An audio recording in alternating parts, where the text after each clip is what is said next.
Rukun sholat yang pertama niat. Usolli fardhol isya'i arba'a raka'atin mustaqbilal kiblati adaan ma'muman lillahi ta'ala. Kok pakai adaan? Karena ada qadaan. Jadi kalau misalkan kita sholatnya ketinggalan, tiduran atau kelupaan, itu bisa diqadha. Jadi ada hadisnya Nabi nu'maru bi qadha'is shaum wa la nu'maru bi qadha'iha. Kalau perempuan itu kalau men enggak pakai salat, enggak qadha salat, tapi kalau kelupaan diqadha. Kalau men dia enggak wajib qadha. Nah, kalau kita kan enggak ada mennya. Maka kita mah kalau kelupaan, ya namanya orang ya, banyakan lupanya, kita qadha bae dah. Qadhaan lillahi. Ada qadhaan itu fauron, langsung. Contoh kita subuh bangun pagi-pagi, bangun udah jam 6. Masih waktu subuh enggak? Itu waktu jam 6 itu sudah bukan. Jadi kalau setengah 6 sebelum isyraq masih subuh tuh. Matahari masih remang-remang. Saya ikut, ini kan lagi rame tentang Mbah Maimun Jubair itu kalau sholat subuhnya udah agak terang. Saya pernah ikut sholat dengan Buya Dimyati itu bareng Pak Safrinal waktu itu ya Pak. Kita sholat nungguin lama banget, udah bentuk matahari udah mau keluar baru sholat subuh. Buya Abdi Dimyati itu bacanya Qur'an bin Nas, pendek sekali yang dibaca. Yang dia dilamain tuh jikir. Kita mau buru-buru bayar. Ya, karena waktu subuh itu adalah saatul ijabah. Jadi para aulia Allah, para alimil ulama perbanyak istighfar di waktu itu. Jadi kenapa? Coba ikut pada para ulama-ulama sepuh, dia pasti sholat subuhnya agak siang, bukan kesiangan. Dia bangunnya mudah dari tahajud, tapi sengaja dia zikiran, Pak. Itu dengan Pak Kepala Sekolah Pak Safrinal ya. Kita sholat di sana ya, di Buya Dimyati dulu, tahun 2004. Saya ikut Pak Safrinal, bareng Pak Safrinal, Kepala Sekolah yang dimuncul, nggak tahu siapa orangnya, lupa saya. Ikut sholat. Jadi para alimil ulama itu begitu. Kenapa? Kalau misalkan kita bangunnya udah siang, udah jam 6, udah bukan waktu subuh, maka langsung qadhaan. Fauron disebutnya. Ada yang qadhaan nanti adian, artinya qadhanya astagfirullahaladzim baru inget gitu. Ya Bang Kideng gitu ya. Nah itu baru nanti belakangan. Ingat-ingat kagak sholat subuh udah johor. Astaga, kalau kita tadi orang sholat subuh gitu ya. Atau bangunnya johor. Bangunnya johor, habis begadang jam 4. Ini biasa anak muda, kalau orang muda tua udah nggak bisa. Anak muda tuh bisa tidur jam 4, bangun jam 12. Ya Mel ya, dulu kita begitu ya. Kalau sekarang udah nggak bisa dah tuh. Sekarang begadang jam 4 tetap jam 8 bangun. Sholli fardhol isya'i arba'a raka'atin mustaqbilal kiblati adaan makmuman lillahi ta'ala. Pakai adaan, kotan. Sholli fardhol isya'i arba'a raka'atin mustaqbilal kiblati imam makmuman lillahi ta'ala. Boleh-boleh aja enggak batal, cuman kurang afdol. Itu kalau subuh bangun jam 12, qadhanya mau apa? Itu langsung jam 12 sebelum johor. Qadha. Ya qadha wae qadhaan lillahi ta'ala. Pakai kunut. Kalau yang kunut. Kemudian setelah niat itu berdiri bagi yang mampu. Kenapa disyaratkan mampu? Karena sholat ini adalah wajib bagi yang tidak mampu berdiri. Ada yang pakai duduk pakai kursi roda, ada. Karena memang kiaman itu lil qadir, bagi mereka yang mampu. Bagi mereka yang tidak mampu maka diperbolehkan tidak berdiri. Maka ada yang mengatakan bahwa berdiri itu bukan termasuk rukun sholat, tapi mayoritas ulama mengatakan itu adalah rukun sholat bagi yang mampu. Kemudian takbiratul ihram yang ketiga, takbiratul ihram harus sigot lafzul jalalah Allahu Akbar. Tidak diperbolehkan menggunakan selain Allahu Akbar. Cuma aliran Al-Zaitun yang agak beda. Itu bid'ah namanya. Al-Zaitun itu tidak menggunakan Allahu Akbar. boleh menggunakan tidak Allahu Akbar. Itu bid'ah itu baru. Jadi itu si YouTube, saya lihat di YouTube, oh ini kok gini gitu. Yang tidak sujud, tidak ruku padahal dia mampu. Nah, itu bid'ah.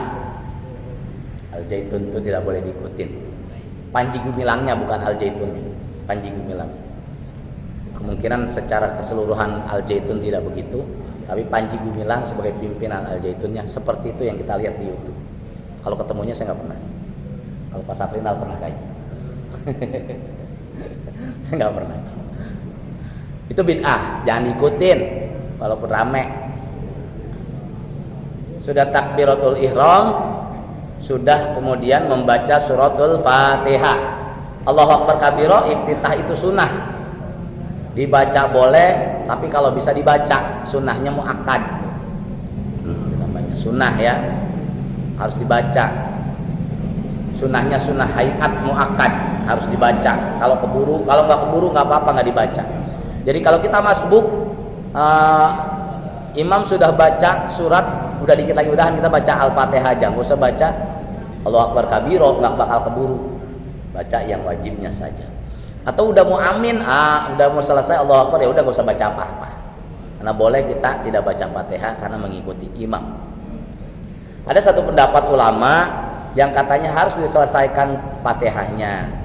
Tapi banyak ulama, kebanyakan ulama nggak harus, karena kita yang disebut ruku, yang disebut rokaat itu adalah ruku. Jadi mengejar ikutnya ruku ini wajib. Maka kalau di Rawabuntu agak sedikit bertentangan, ini ikut Fatihahnya selesai atau tidak. Tapi waktu itu saya bilang utamakan kita di rukunya. Kalau nggak keburu langsung aja ruku. Nah itulah yang disebut rukun berjamaah nanti ada. Jadi nggak usah habisin Fatihahnya, udahan ikut aja. Karena kita sudah makmum. Makmum itu harus ikut. Tidak boleh ada satu gerakan yang mendahului atau ketinggalan. Mendahului batal, ketinggalan batal. Tidak boleh ketinggalan. Makanya kita gerakan apapun kalau sudah imaman ya makmuman ya sudah. Makmum lagi duduk, imam lagi duduk, ya kita langsung duduk. Yang kalau sudah imaman, karena itu janji kita sama makmum, sama imam. Sholli fardhol isya'i arba rakaat mustaqim imam lillahi taala. Imam sudah ruku ya ikut ruku langsung. Allahu Akbar langsung Allahu Akbar. Jangan lama dulu sampai ketinggalan, ketinggalan, nggak ngerti itu orang. Jadi yang namanya berjamaah tidak boleh ketinggalan atau mendahului imam. Kalau kita mendahului imam atau ketinggalan satu ruku, itu bisa membatalkan sholat. Yang udah pasti batal berjamaahnya, tidak mendapatkan pahala 27 derajat. Kemarin Fatihah kita sudah ijazah sama Haji Imam ya. Dari alhamdulillah, saya minta urusan bisa dan tidak bisanya itu nanti. Yang penting kita udah usaha bisa. Di mana syahid kita? Syahid kita adalah kita ijazah melalui orang yang sudah mengambil langsung ke sana. Nanti saya akan cari lagi ijazah satu lagi untuk jamaah masjid agar pembacaan Fatihah ini dipertanggungjawabkan. Kalau kita sih sudah semuanya Kong Haji Sukri, Pak Lurah, sudah bisa dipertanggungjawabkan tuh murid-murid Kong Haji Sukri. Tapi takutnya ada yang belum pernah ijazah dengan siapa-siapa, bacanya ngajinya cuma ngaji recet, nah ini bahaya. Harus berjamaah. Pak RT sudah berijazah sama Kong Haji Sukri dulu ya, langsung Kong Haji Adi.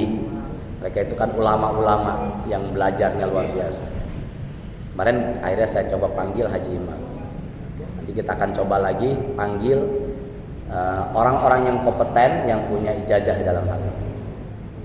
Nah sekarang kita masuk kepada ruku. Apa itu bacanya ruku? Subhana rabbiyal azim. Subhana rabbiyal azimi wa bihamdihi. Subhana rabbiyal azimi wa bihamdihi. Subhana rabbiyal azimi wa bihamdihi. Lagi aja. Nah ruku ini disunahkan surukunya itu dipegang dengkulnya, tapi nggak pegang dengkul juga nggak apa-apa. Ini sunnah ayat. Tapi rukunya begini tuh wajib rukun. Jadi kalau ada orang Allahu Akbar gitu nggak apa-apa. Tapi afdolnya dipegang dengkul, dipegang pas dengkulnya. Kemudian utamanya perutnya dinaikkan ke atas, ditekan, itu sunnahnya. Dalam kitab Kasifatus Sajjad disunahkan perutnya ditarik ke atas, ditahan napasnya, baca subhana rabbiyal azim wa bihamdi, subhana rabbiyal azim wa bihamdihi, subhana rabbiyal azim wa bihamdi. Ini termasuk rukun qalil, qasir, rukun yang tidak boleh panjang. Yang boleh panjang itu berdiri, kemudian baca berdiri itu sambil baca Fatihah dan surat-surat itu boleh panjang. Yang boleh panjang lagi itu adalah sujud. Tapi ruku tidak boleh panjang-panjang, iktidal apalagi duduk di antara dua sujud tidak boleh panjang. Jadi ada rukun qasir, ada rukun tawil. Dan nanya nih. Ya, siap, silakan. Kita habis maghrib tidur nih. Ya, betul. Bangun-bangun jam 6 pagi. Widih, mantap. Berarti kan udah sholat isya. Iya. Kodoknya wah ya apa tuh? Pas kita bangun, kalau fauron. Jadi yang namanya a'zharus sholati isnani. Dalam kitab Safinatun Najah, uzur sholat ada dua. Yang pertama an-nisyan, kelupaan. Banyak ya ketua MJB ya. Itu ujur tuh. Makanya kudu dikodok tuh ketua MJB. Yang kedua an-naum, tidur, ketiduran. Itu ujur. Kita ninggalin itu tidak berdosa, tapi wajib dikodok. Ya udah langsung salim fardhu isya'i sama 4 rakaat langsung, subuh 2 rakaat jadi 6 tuh, tapi satu-satu.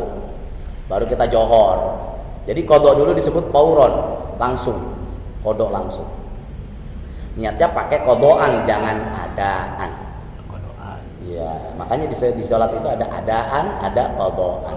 Adaan itu kontan. Kalau kodokan bayar hutang. Banyak dulu yang bertanya sama saya, kalau saya dulu tuh sering banget tinggalin sholat. Ya udah kalau inget kodok. Sekarang setiap habis sholat kodoin baik. Kita boleh lupa, rokib atid enggak. Nyutang sholat lu banyak banget. Ya, atau MJB ya. Ini malaikat nggak lupa sama kita ketua. Dia kita boleh lupa, dia enggak sama sekali. Mari kita berdoa, karena ntar banyak tahlil, bentar lagi masuk isya. Semoga Allah maafkan segala kesalahan kita. Udah bagus, alhamdulillah kita bisa ingat, gitu. Udah pada tua kan. Baru duduk nggak apa-apa kalau kodok Pak RT. Iya. Dulu banyak main lenong kan, nggak sholat subuh apa. Sekarang mulai dikodok pelan-pelan. Saya juga sama, suka kelupaan kalau rapat. Gitu. Saya kodoin aja. Tahu itu, Ya, kodok RT. Takutnya zaman masih muda, pergi dari maghrib pulang subuh kagak sholat. Itu masa lalu, biarkan saja. Tapi malaikat nggak lupa sama kita. Malaikat tidak pernah bisa lupa sama kita. Dia punya catatan yang nanti udah dilaporin terus sama Allah. Nah, kita ya Allah minta ampun. Udah minta ampun aja, jangan minta maaf. Kalau minta maaf pun masih ada catatan. Kalau minta maaf dibuang tuh sama Allah catatannya. Minta maaf aja. Hanya Rabbighfirli warhamni wajibuni wa'afini wa'afani, itu dibanyakin. Ketika sholat itu harus diingat bahwa kita minta supaya dimaafin sama Gusti Allah.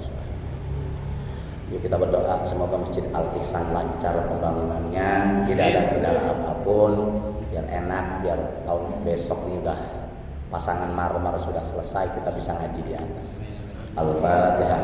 A'udzubillahi minasyaitonirrajim. Bismillahirrahmanirrahim. Alhamdulillahirabbil alamin arrahmanir rahim maliki yaumiddin. Iyyaka na'budu wa iyyaka nasta'in ihdinas siratal mustaqim siratal ladzina an'amta 'alaihim ghairil maghdubi 'alaihim waladdallin. Allahumma amin ya rabbal alamin. Allahumma bihaqqil Fatihah wa sirril Fatihah wa bi karamatil Fatihah wa bi mu'jizatil Fatihah wa bi haibatil Fatihah ya man li 'abdihi yaghfir wa yarham ya kashifal ghammi ya farijal hammi ya dafi'al bala'i ya Allah ya dafi'al bala'i ya Rahman ya dafi'al bala'i ya Rahim.